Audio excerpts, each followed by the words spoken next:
हमें जमहूरियत ने नहीं, मेरी सांसों ने हरा दिया। जब ये लाइन आप सुनते हैं टीवी के स्क्रीनों पर तो आपके ज़हन में एक चेहरा याद आता है और वो चेहरा कोई और नहीं, मरहूम डॉक्टर शहाबुद्दीन साहब। जी हाँ, मैं मरहूम डॉक्टर शहाबुद्दीन साहब की बात कर रहा हूँ, जो सीवान के पूर्व सांसद रह चुके हैं। एक बार फिर से इलेक्शन आ चुका है, उनके जाने के बाद लोकसभा का पहला इलेक्शन।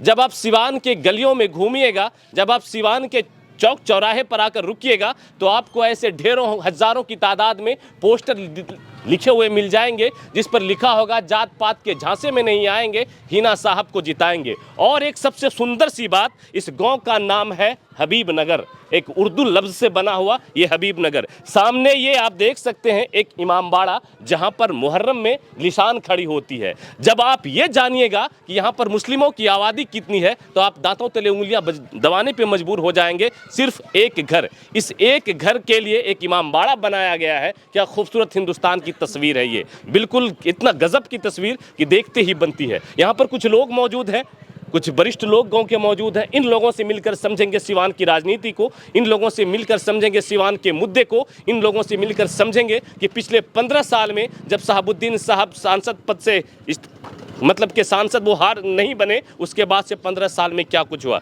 वेलकम है हमारे चैनल पे पहली बार आपका। सबसे पहले आपका शुभ नाम।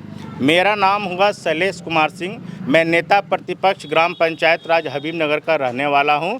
सबसे पहले हमारी कौमी एकता के परिचायक के रूप में हमारी जनमानस की नेत्री हिना मैडम की तरफ से और टेम्पू छाप की तरफ से और यहाँ की हबीब नगर पंचायत के मानव जाति, जहाँ पर सारी जाति को हम समग्र रूप में कहते हैं, मानव जाति की तरफ से आपके न्यूज़ चैनल को नमस्कार है, वंदन है, अभिनंदन है, गुड नाइट है। कुछ और आपका शुभ नाम चाचा? श्री बैजनाथ साहब। आपका नाम? सनोज भी। आपका नाम? कमिश्नर साहब। आपका नाम? धुरंधर साहब। अब नाम सारे आप देख लीजिए, कोई मनोज शाह जी हैं, कोई सिंह जी हैं, कोई साहू जी हैं, ये नाम है। सीवान में हम आए हुए हैं, सीवान की राजनीति पर आपसे बात होगी, सीवान के मुद्दे पर आपसे बात होगी, सीवान के प्रत्याशियों पर आपसे बात होगी। सीवान में किसकी हवाएं, किसकी फिजाएं, किसके चर्चे, या फिर सीवान इस बार किसे सांसद बनाना चाह रहा है? पहला सवाल हमारा। इस बार सीवान की सारी जनता जो कौमी एकता के परिचायक बन के हमारी जनमानस की नेत्री हिना साहिबा को सीवान का सांसद बनाएगी और उन्हें दिल्ली के सदन में सांसद बनाकर सदन में भेजने का काम करेगी।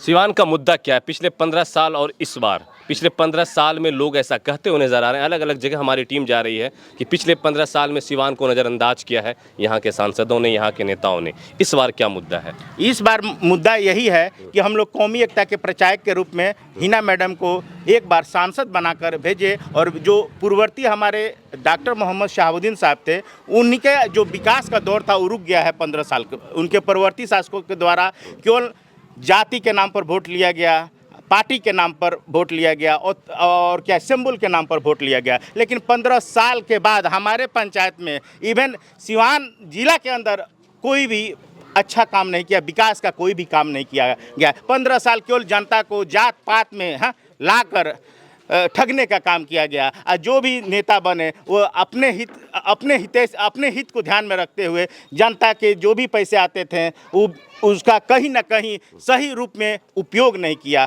हमारे सांसद मोहम्मद शहाबुद्दीन साहब जो आज हमारे बीच नहीं है, उनके द्वारा जो भी विकास का काम कराया गया था, चाहे यूनानी मेडिकल कॉलेज हो, चाहे एडमिनिस्ट्रेटिव बिल्डिंग हो DAV हो, चाहे एडमिनिस्ट्रेटिव बिल्डिंग हो जड़े इस्लामिया हो, चाहे आज से 15 साल पहले की बात बोल रहे हैं कि जो सिवान जंक्शन का मुख्य सड़क था वो तालाब में तब्दील हुआ करता था, लेकिन उन्हीं के रीजन में वो 2 फीट ढलाई करके बनाया गया, जो कि आज भी एक विकास का मिसाल के रूप में कायम है। इसके बाद भी हम बोलते हैं प्रभावती देवी महिला विद्यालय हो, चाहे प्रभावती देवी महिला विद्यालय हो, चाहे इंडोर स्टेडियम हो, चाहे राजेंद्र स्टेडियम हो, जो भी विकास उन्मुख काम हुए हैं हमारे मरहूम डॉक्टर मोहम्मद शहाबुद्दीन साहब के ही द्वारा कराए गए हैं। एक सवाल मेरा और, आपके सीवान में रोज बड़े बड़े नेताओं के हेलीकॉप्टर उतर रहे हैं। जी। मोदी की पार्टी नीतीश की पार्टी, लालू की पार्टी, कहिए ये कि पूरा एनडीए और इंडिया दोनों ही के बड़े बड़े नेता यहाँ पर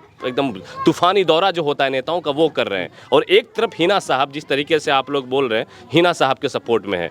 एक तरफ उतने बड़े बड़े नेता, बड़ा बड़ा नाम, बड़ा बड़ा चेहरा, उसमें ये निर्दलीय प्रत्याशी हिना साहब कहाँ आपको दिख रही है? देखिए, बड़े बड़े आप मीडिया बंधु हैं, हमारे लोकतंत्र के चौथे पिलर्स के रूप में जाने जाते हैं। जो समाज में सच्चाई होता है उसको दिखाने का काम आप ही लोग करते हैं और जन जन तक फैलाने का भी काम आप ही लोग करते हैं। आपने सही कहा कि ये चुनावी सफ़र है, उड़न खटोला से बहुत नेता आएंगे, कोई बहुरुपिया के रूप में आएंगे लोग। हाँ, हम मोदी जी जो भी उड़न खटोला से आने वाले नेता हैं, उस सबसे पहले तो हम अपनी कौमी एकता के प्रचार की जो हमारी निर्दलीय प्रत्याशी हैं उनके तरफ से और उनके जो टीम हैं और हमारे सिवान जिला के समस्त सम्मानित जनता के तरफ से उन उड़न खटोला के जो श्रेष्ठ नेता आने वाले हैं सबको प्रणाम है, वंदन है, अभिनंदन है।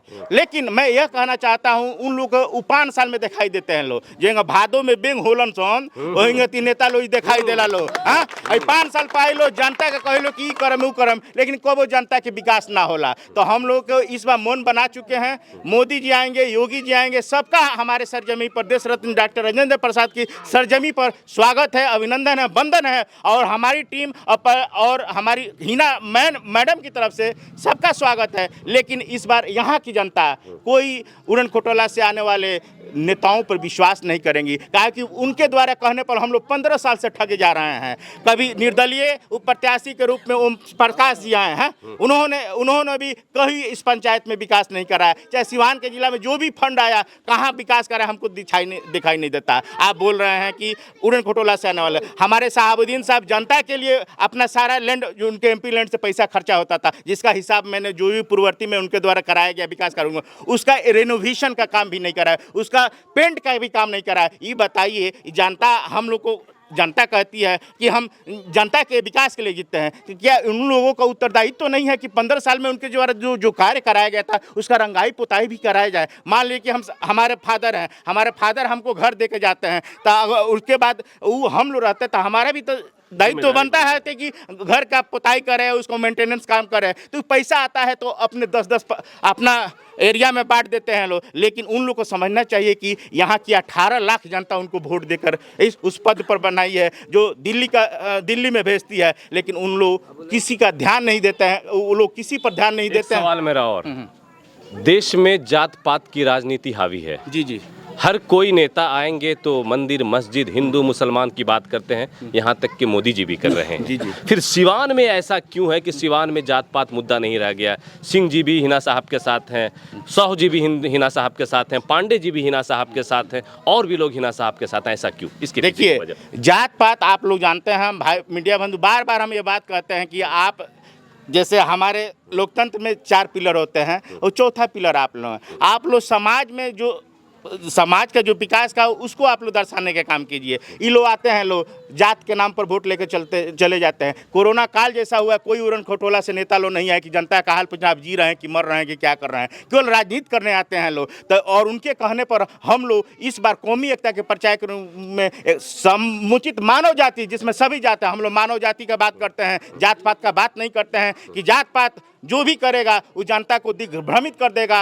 और जनता का पैसा लूट कर लेकर जाएगा और अपना विकास करेगा और जनता को उसी के हालात में वैसा ही छोड़कर चला जाएगा। इसलिए इस बार हम लोग जात पात के चक्कर में ही नहीं आएंगे। देखिए, इसी के तहत एक होर्डिंग बनाया गया है कि जात पात के झांसे में नहीं आएंगे, हिना साहब को जिताएंगे, सिवान को कौमी एकता का परिचायक बनाकर तीसरी बार मोदी जी को प्रधानमंत्री बनाएंगे। और यह सारा कथन है हमारा ही नहीं है, ग्राम पंचायत राज हबीबनगर सारे सम्मानित जनता का है, यहाँ की सिवान जिला के सारे कौम के हैं। जो एनडीए के वोटर हैं, लोग कहते बड़े आदमी के, हम लोग की वोटर हैं, उस सारा शिफ्टेशन हिना मैडम की तरह हो गया है, केवल कौमी एकता के रूप में आए। और लोगों से कुछ और लोगों से चाचा ये एक सवाल उनसे जान लेते हैं। एक सवाल, अभी आप कह रहे थे कि हिना साहब दुर्गा और कह रहे थे जब कुछ होता है तो अवतार कुछ देखिए, जब सनातन धर्म में कहा गया है कि जब धरती पर अत्याचार होता है तो कोई ना कोई महापुरुष आता है, चाहे शक्ति के रूप में वो आता है, नारी शक्ति के रूप में, उसी प्रकार चाहे त्रेता में हो, चाहे द्वापर में हो, चाहे सतयुग में है, कलयुग में है, तो नारी शक्ति के रूप में हमारी हिना मैडम टेम्पू पर सवार होकर आई हैं। जो उनकी सोच है कि जो समाज में जात पात फैलाने वाले नेतागण हैं, उनका मैं यहाँ से विदाई करूं और कौमी एकता को परिचायक बनाकर सारे जमात को, सारे हमारे मानव जाति को एक साथ लेकर जाऊं और विकास की जो रुका हुआ है गंगा बहाऊं।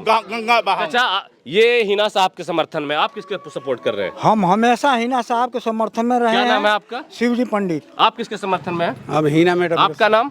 मोहम्मद इमामुद्दीन। आप चाचा? हम भी हिना साहब के। आपका नाम? दरोगा सिंह। दरोगा सिंह जी। आपका भैया? मेरा रुखसाद। रुखसाद। आप किसके सपोर्ट में हैं? हिना साहब, दिल से हिना साहब। बस यही चीज है, सिवान में आप आइएगा तो सभी धर्मों का एक रंग दिखाई देगा। वो रंग है इंसानियत का, वो रंग है मानवता का, वो रंग है ह्यूमैनिटी का, और ये चीजें आकर सिवान में दिखाई देती है। इसीलिए सिवान देश का सबसे हॉट सीट बन चुका है और सभी लोगों की निगाहें इस सिवान की सीट पर टिकी हुई हैं। आने वाले 25 तारीख को यहाँ पर वोटिंग होना है। अब देखिए 4 जून को जब रिजल्ट आएगा, इन लोगों का जोश, इन लोगों का उमंग क्या कुछ गुल खिलाता है, क्या कुछ रिजल्ट लेकर आता है, ये देखने वाली बात होगी। आप देख रहे थे हमारे साथ उजागर मीडिया, मैं आपका दोस्त अब्दुल्ला शीरम। जय हिंद।